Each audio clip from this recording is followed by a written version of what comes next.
باب نبوت بند ہو گیا ہے، پس خدا بر ما شریعت ختم کر، بر رسول ما رسالت ختم کر۔ ما کان محمد ابا احد من رجالکم ولکن رسول اللہ و خاتم النبیین، واضح غیر مبہم اور حتمی اعلان۔ لیکن اس کے باوجود بھی ایک شخص نے کہا کہ میں نبی ہوں، لوگوں نے اسے بھی مان لیا۔ نبی کا آنا ممکن نہیں ہے، لیکن پھر بھی اگر کسی نے ادعا کیا تو لوگوں نے اس کو تسلیم کر، اور ولی کا آنا تو ممکن ہے۔ تو اب کوئی شخص ادعائے ولایت کرتا ہے تو اس کو اگر لوگ مان لیں تو اس پر کیا تاج؟ تو یہ بات طے شدہ ہے کہ جس چیز کی ڈیمانڈ ہوتی ہے مارکیٹ میں 2 نمبر اسی کا آتا ہے۔ تو اولیاء اللہ یہ اللہ نے عزت کے نشان بنائے، تو اس لیے بہت سارے لوگ جھوٹے مدعی ہوں گے کہ ہم ولی کی جو حقیقی علامتیں ہیں وہ تقوی ہے، ایمان کی وہ اعلیٰ ترین منزل ہے جو اس کو نصیب ہوتی ہے، جو باقی لوگوں کا وہ مقصود نہیں ہے۔ تو اب یہ تو منزل حاصل نہیں ہو پائے گی انہیں۔ اب ولی کی ایک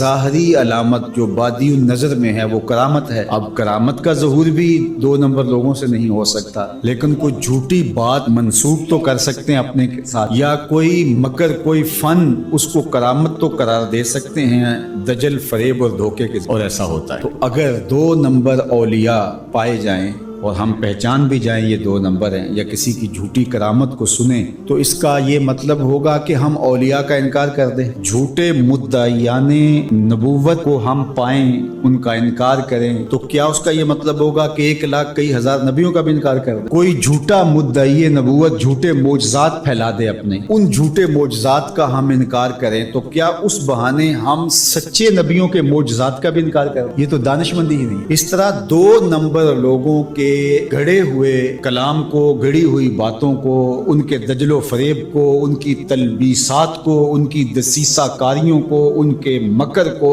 ان کے متبعین